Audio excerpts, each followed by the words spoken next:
About to leave, already packing. Come with me, I'm not really asking. We'll get away to a place where we don't know.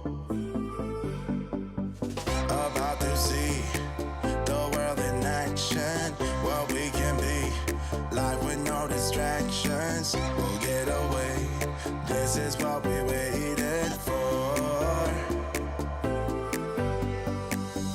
Take my hand, we'll make it somehow. We can't miss out. I'm done living life with the lights out. Die with my own doubts. Be free with me. Let's go, let's be free with me.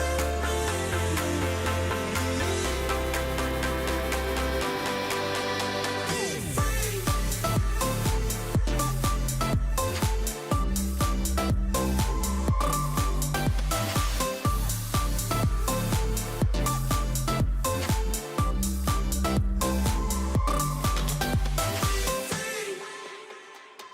Not looking back, eyes on the freeway, Bonnie and Clyde, a classic cliche. We're on the run, this is what we waited for. Take my hand, we'll make it somehow. We can't miss out. I'm done living life with the lights out. Die with my own doubts. Be free.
Good evening and welcome to our latest live stream for GCSE History, and we are carrying on with early Elizabethan England.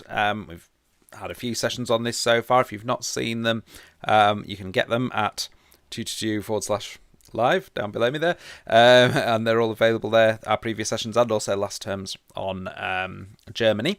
I'm joined as ever by Rocky. Hi Rocky, how you doing? Hi, very well, thanks. You? Excellent, yeah, not bad at all, not bad. Yeah, so we've got quite a few joining us live this evening, so hopefully you'll be able to take part in the activities that we're going to be going through in a few moments. We also know that a lot of you, more of you in fact, watch us on Catch Up. Obviously you can't join in the live chat window, but you can potentially pause your video and have a bit more time over some of the activities and things like that, and you're very welcome too. So it's Mary Queen of Scots tonight, and the problems she presented for Elizabeth during this kind of 10-year window we're looking at. Shall we sort of crack right on with it, do you think? Yeah, let's go. Okay, so I think it's me to start with. We're looking at a timeline. Okay, so on your screen you can see 6 events that happened, and we've got 6 years, A, B, C, D, E and F. Good news is A, B, C, D, E and F are in chronological order, so you don't have to move those around.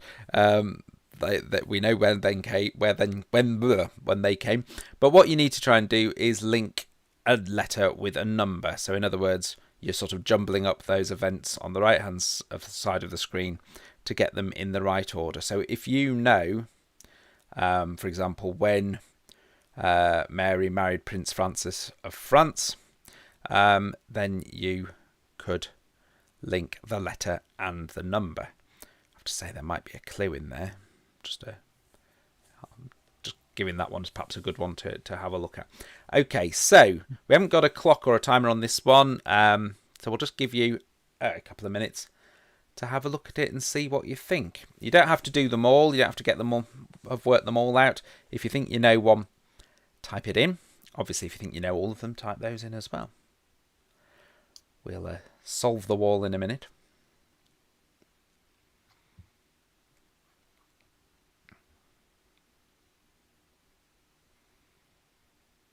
If you read through them, you might find that some of them kind of seem to follow the other, if you know what I mean, in terms of the telling the story. So Kemi has said F5, 1568. Mary flees to England, escaping the rebelling Scottish Protestant lords. We'll have a look shortly to see if that's correct. As I say, a couple of them we've got some hints, because we know 3 is after 1565, so that rules a few of them out. Would appear that 2 is before 1559, which might rule quite a lot of them out.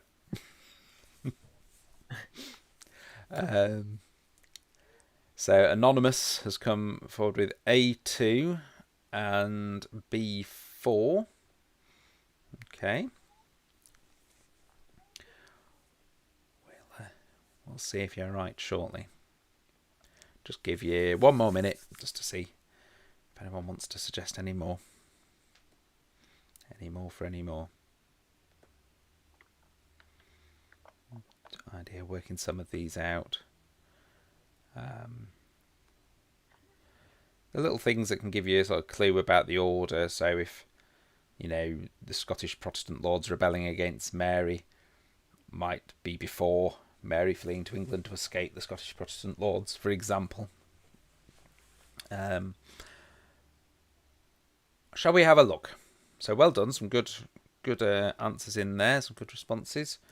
But let's have a look at the final timeline.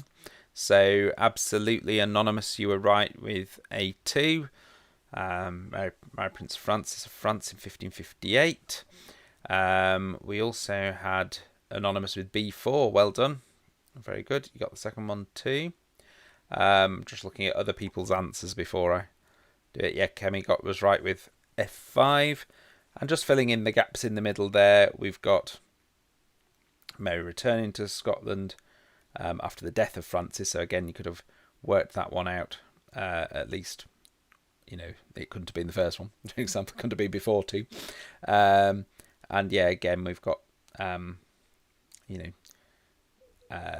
had to be after 1565 and before, probably before Lord Darnley was murdered, if we work these things out. So well done. Some good answers there. And I'm going to pass over to Rocky for the next activity, which is called the Connection Spinner.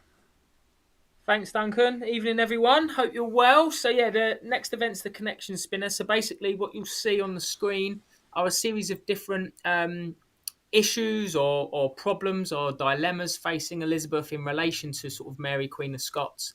And the spinner will randomly select one or 2. In fact, there are 2. And then we need to work out why that particular issue is a threat for Elizabeth and why it is a concern for her. So as you can see, there's 6 here: religion, marriage to Francis II, marriage to Lord Darnley, rival claim, the murder of Lord Darnley, and then Mary fleeing to England in 1568. So the connection spinner will randomly select one of these, and then you'll have a little bit of time just to maybe put in the comment why that was a particular concern for Elizabeth. Okay, best of luck. Where will it stop? It's like Michael McIntyre's The Wheel, isn't it? Oh, there you go. There we go. Marriage to Lord Darnley. So right bang in the middle of our time period that we're sort of looking at. So this is in 1565. Why do we think this could be a potential threat for Mary? This is a tricky one, actually. Now, we know at the beginning of the reign, we associate her with marrying Francis II, and we know that marriage is very, very important. But due to his death, Mary marries someone else. Why might that be a threat to Elizabeth?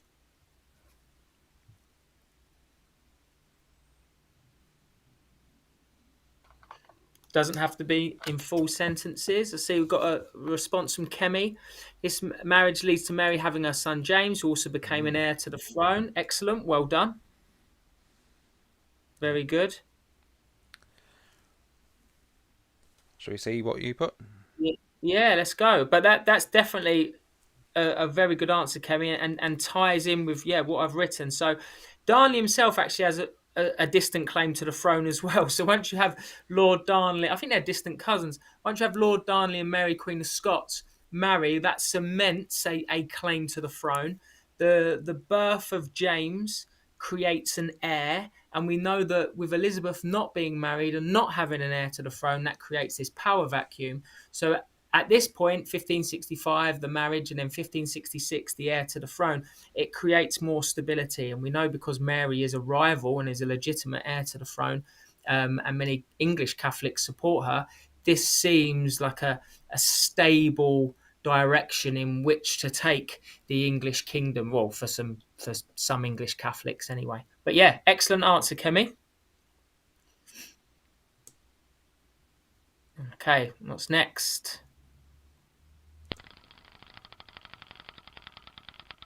Let's hope it's not the same one again. Phew. There we go. So there's a few things that happen in between here before Mary flees to England, but we'll discuss that in good time. Why do you think Mary, her escape from Scotland and her fleeing to England is a particular problem? Why could it be seen as particularly problematic if a legitimate heir to the throne, who is Queen of Scotland, or at this point, technically not in 1568, but why would it be problematic that her presence would now be felt in England? What might this do? What might this motivate potentially?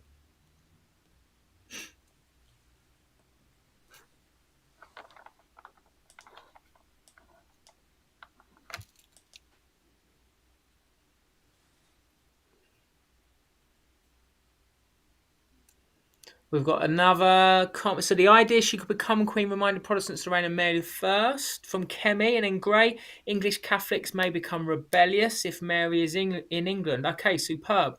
So, should we have a look, Duncan? Yeah, absolutely.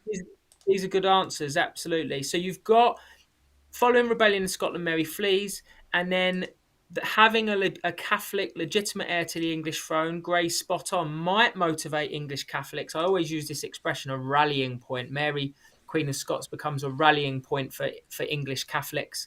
And I like what you're saying, Kemi, about, almost what we call now PTSD, the idea that this Catholic monarchs, reached England, and it's reminding everyone of the Catholic oppression under Mary the First. So perhaps there could be some problems there, and it might make Protestants quite worried about this Catholic threat. But I think Gray, I think you've nailed it there. This idea of Mary becoming a rallying point, and certainly it's problematic because what does Elizabeth do with an anointed monarch who's essentially escaped one country? And fled to another? What is she to do when that person that has fled is a legitimate rival claimant? So excellent, good work. Okay, we've got some questions for you now, some knowledge questions. They're called the 10-second countdown because after I've posed the question, you'll have 10 seconds to try and answer them, and the 10-second countdown is illustrated by a rocket taking off, which is a bit of fun. So, which two people were accused of being complicit in the murder of Lord Darnley, who we've just been hearing about, in 1567? Okay, the rocket's going to take off. See how you do. Liftoff will start in T-minus 10 seconds. 10, 9, 8, 7, 6, 5, 4, 3, 2, 1. We have ignition.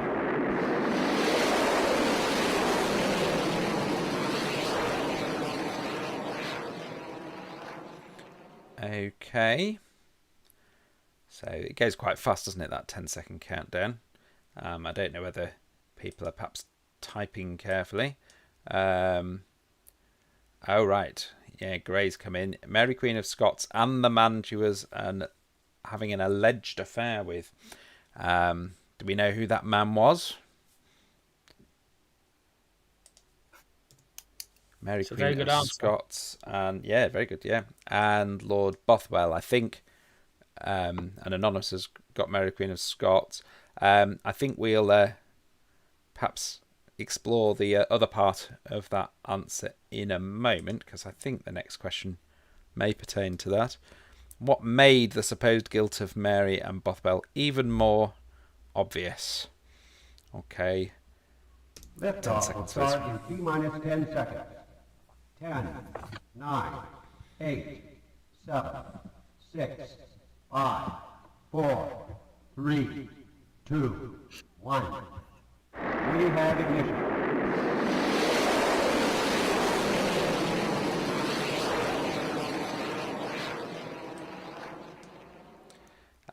So Kemi's suggested because she fled to England. Gray said it's because they had a baby together.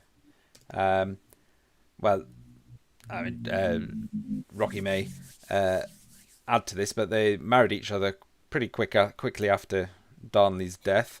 So they certainly had a motive there, shall we say? Yeah. Yeah. Just to clarify, so James, the heir, that is Lord Darnley, is James's father, but Bothwell is obviously the person that she was alleged to have this affair with, more than likely, because they obviously got married very soon afterwards. And yeah, the fleeing to England, Kemi, ties in with the aftermath of Mary being accused alongside Bothwell of this murder. So 1565, Mary Queen of Scots marries Darnley. 1566, James, the heir, is born. And then 1567, Darnley's murdered. And then 1568, Mary flees. And obviously there's one more event in between, which I believe Duncan's going to cover now. Yeah. Just very briefly, I know we're not doing like Agatha Christie sort of whodunit here, but is there any sort of historical doubt over it? Does anyone suggest maybe they didn't do it? I'm always intrigued by these sorts of of questions. Not to my mind, not to my knowledge, to be honest. But I'm more than happy to be told otherwise. I'm going to Google that tonight. Yeah, it'll be fun. I'll see if I can find any counter history. Yeah, sorry to put you on the spot there. I was just intrigued. Someone might write a sort of historical novel about it or something, mightn't they? Like a whodunit. Anyway, how did the Protestant lords react to this? So again, we've kind of touched on this already, but liftoff will start in T-minus 10 seconds. 10, 9, 8, 7, 6, 5, 4, 3, 2, 1. We have ignition.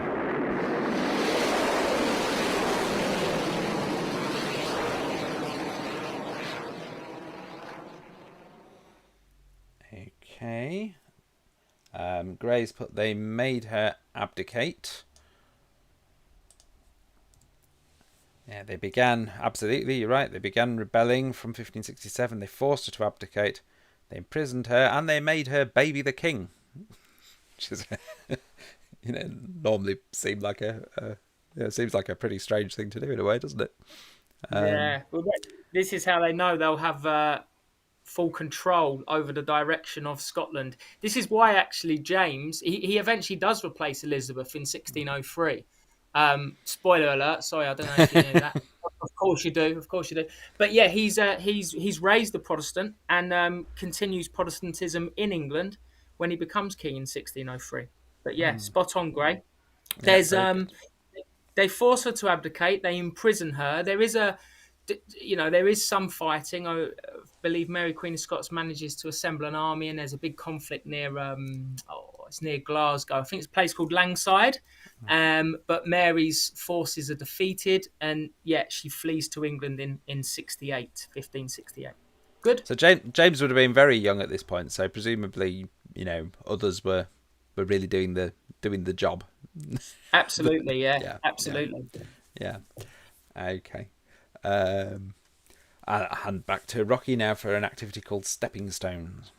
Thank you. So we did this a couple of weeks ago. Essentially, there's 4 stages of an event, and we give you the first event and the last event, or the first stage and the last stage, and you need to work out what occurs in the middle. So ultimately, this looks at when Mary finds herself in England and about the reaction of Elizabeth towards her. So, for the first stage of the event, Mary's arrival caused Elizabeth problems. Elizabeth did not approve of Mary being overthrown or being forced to abdicate, as it might give people in England ideas, although supporting Mary might also embolden English Catholics. So she's in a real quandary here. Does she try and support Mary, or does she try and punish Mary for having the audacity to flee to England? Either way, she's going to, be either embolden English Catholics if she treats Mary poorly, or if she does show approval for Mary being overthrown, that might embolden English Catholics in another way. And then the last stage, Mary therefore stayed in captivity in England. Her presence remained a threat to Elizabeth, and Mary became a rallying point for future rebellions. So what happens in stages 2 to 3? We know Elizabeth's in a quandary, she's in a dilemma. By stage 4, Mary, Queen of Scots, remains in England anyway. So what happens in between, do we think? What occurs within the decision-making process that leads Mary to remain in England?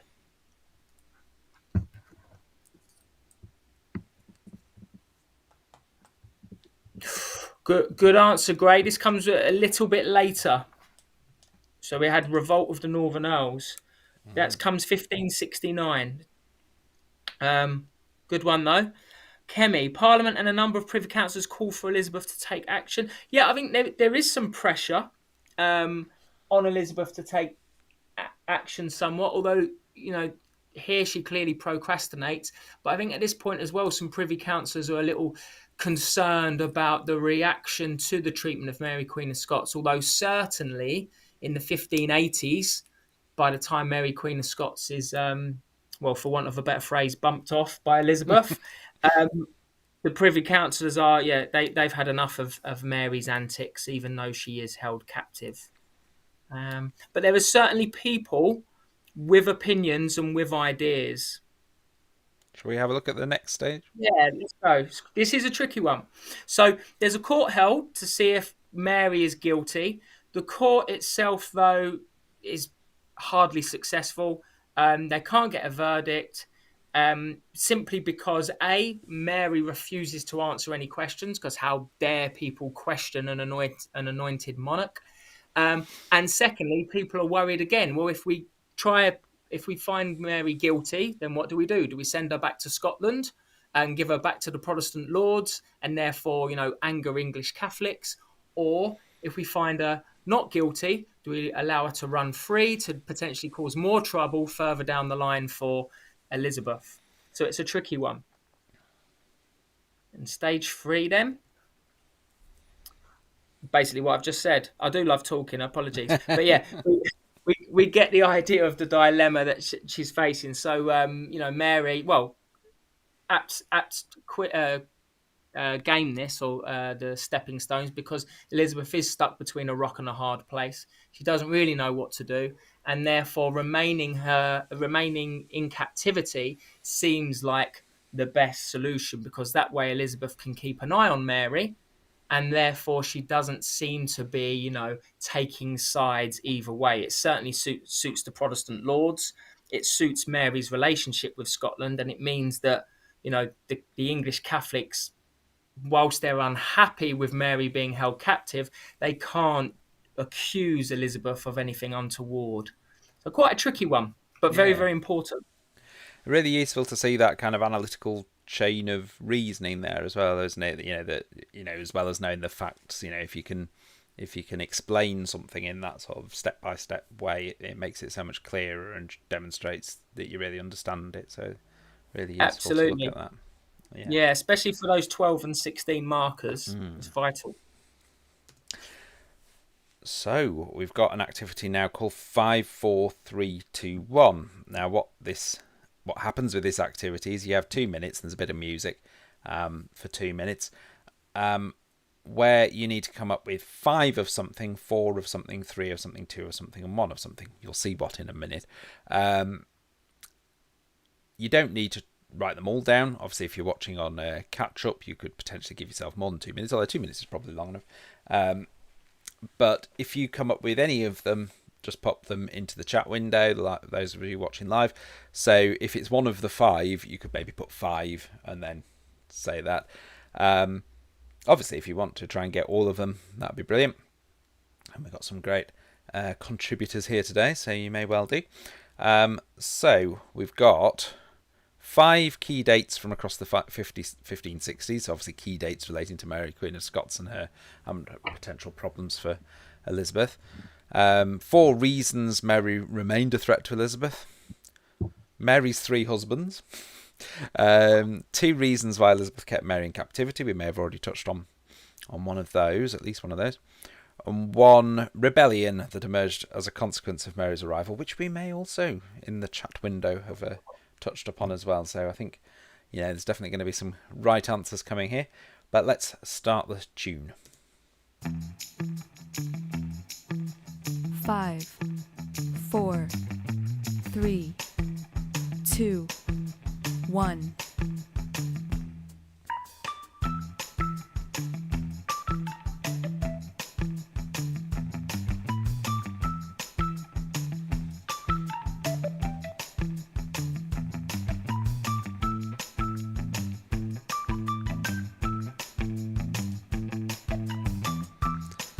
So Gray's got the 1 rebellion that emerged as a consequence of Mary's arrival.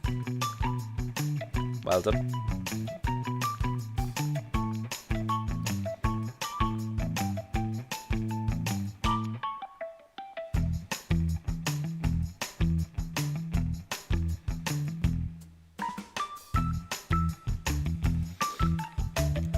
We've mentioned at least 2 of Mary's husbands. Oh, no, we've mentioned all 3 of Mary's husbands in this session. So it's just remembering them, really. For the 4 reasons as well, you can go back to previous sessions that we did. Yeah, absolutely. Oh, Kemi's come up with a load there. You might need to tell us what happened in those years, but yeah, 1561, 1565, 1566, 1567, 1568. We've got Bothwell and Darnley. We need 1 more. Then Gray's also got Darnley and Bothwell and the French guy. Yep, absolutely.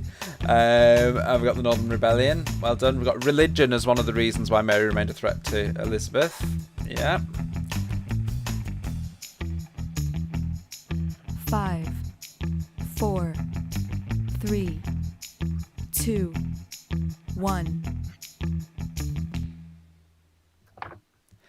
Okay, well done. Lots of really good answers there. We've also had a query in the chat window about whether we'll be doing the Plains Indians at any time. We might do. We're sticking with Elizabeth for the time being, but who knows what we might come on to next. Another one for 4, threatened Elizabeth's reign with her claim. Yes, that she had a legitimate claim to the throne. Shall we have a look at them? Okay, so the 5 years, and I think they may well be the years that let's have a quick look that Kemi gave. They look pretty close to me. Yeah, Right, very good. Absolutely. Minds. Yeah, absolutely perfect.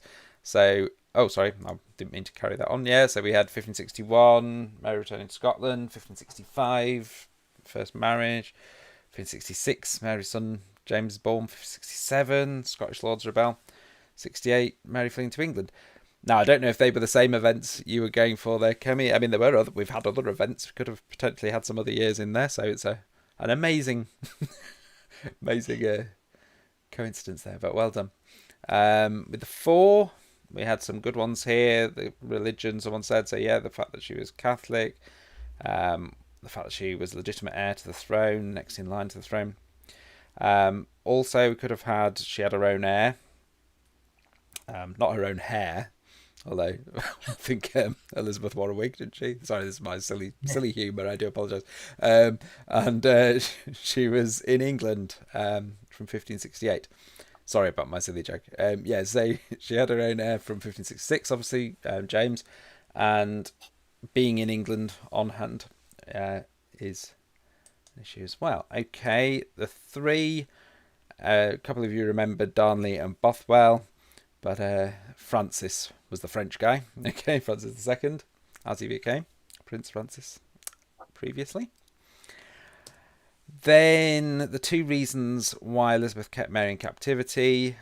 Releasing her could make Mary a future threat to Elizabeth's role. However, handing her to the Scottish lords could anger English Catholics. And also, I mean, the whole sort of legitimacy of, you know, there's an issue, isn't there, about being a monarch and the idea that, you know, you're sort of chosen by God, etc., to be a monarch. And if you sort of legitimise the idea that a monarch can be deposed, you know, well, if one can, another could as well. Yeah, Absolutely.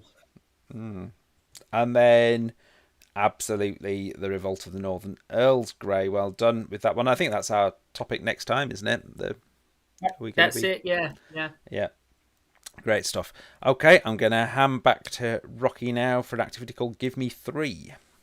Okay, well done, everyone. Great answers there for the last half. So this is essentially a 12 marker, but without any stimulus points. Obviously, normally you'd get your 2 stimulus points.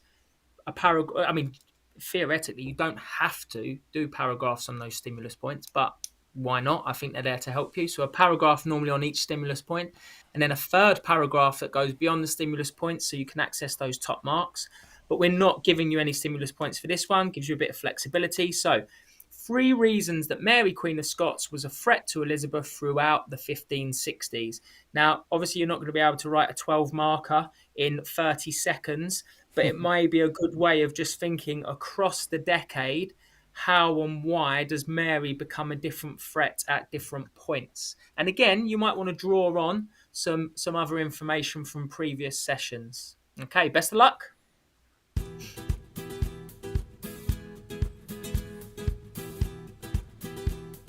If you remember to bring your bongos again, Rocky. Of course, always. This is the only reason I do this task. Ready for them to come in. There we go. I've got my bass. Yeah.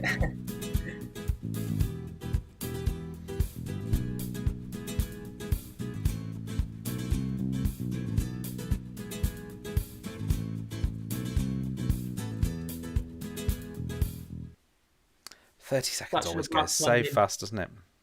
It does. So let's see how we got on. Obviously, it's very quick, so it takes 30 seconds just to sort of contemplate the nature of the question. So, as I say, this week we've obviously been looking at threats for the 1560s, but that doesn't mean that you can't look at Mary having a legitimate claim in the first place. I'm just having a look at Gray's point now about the birth of Mary's son. Absolutely superb. Now, interestingly, I've not included that, but why not? It's absolutely brilliant. It's potentially a 4th paragraph. So, number 1, Mary has a legitimate claim to the throne. So you can look at her lineage and her, relationship to Henry VII as her great granddaughter. The marriage to Francis II at the beginning of the reign reinforces the old alliance. Then you could look at, let's go with Grey, if we're going to do it in chronological order. We look at the marriage to Lord Darnley, which again bolsters Mary's position within Scotland, because Darnley had a distant claim to the Tudor throne also. Then having the heir means that there's what you call, Grey, a double claim. Yeah, it cements her legitimacy and, is a nice antidote to this power vacuum that Elizabeth potentially faces. So I love that. We could have had that as a paragraph. And then thirdly, the murder of Darnley, the subsequent rebellion, then leads Mary to flee to England and, become this rallying point. And don't be afraid to use wider knowledge further on down the line when you say, and this, instantly leads to the rebellion or the revolt of the Northern Earls in 1569. So I'm really pleased with that answer, Gray, actually, because it just shows with 12 markers, there's so much flexibility. There's 3 paragraphs there, but you've come up with a 4th. So top effort. Great stuff. Some really good answers today, weren't there? Yeah, Great stuff. impressive. So just a quick reminder, if you've got a smart device, phone or whatever, you can scan that QR code, and there's lots of study notes on this topic and others there, and activities, things like that. And there are also some resources that you can purchase from the Tutor2U website, such as the amazing Early Elizabethan England Exam Buster written by Rocky. There's also a great revision guide for Germany. There is actually a American West one as well, Polski, if you're still there, on there too. Okay, if I bring us back to the studio, that was a really good session. Really enjoyed that. Lots of really good contributions. If you found it useful, please do click the thumbs up, because that helps other people find these sessions, other people like you. And also, if we get up to double figures before we sign off, get up to 10 likes, we get paid double. So get clicking. Similarly, if you want to subscribe to us, if you haven't already, then you'll find out about our future live streams. Talking of which, next week, Revolt of the Northern Earls. Yep. Absolutely, yeah, absolutely. That is my favourite event to teach of the Elizabethan era. So I'll try not to speak for as long as I normally do. I try and keep it brief. But I love this event. I think it's brilliant. It summarises so much of the problems Elizabeth faces, but the way in which she's able to deal with it shows that 10, 11 years into her reign, she's got a good hold on issues. So it's great. Yeah, brilliant. So, I mean, I think we should let Rocky wax lyrical about the Revolt of the Northern Earls next week. I want to hear all about it. So, thanks very much. If you're on half-term holidays, thanks for joining us. If you're on them next week, I hope you have a good time, but you could still come and join us, even if you're on your holidays. Even if you're away, if you're in a caravan in Scarborough, you can still, as long as there's Wi-Fi, you can come and join us. Okay. We'll see you next time. Thanks, guys. Bye-bye. Take care.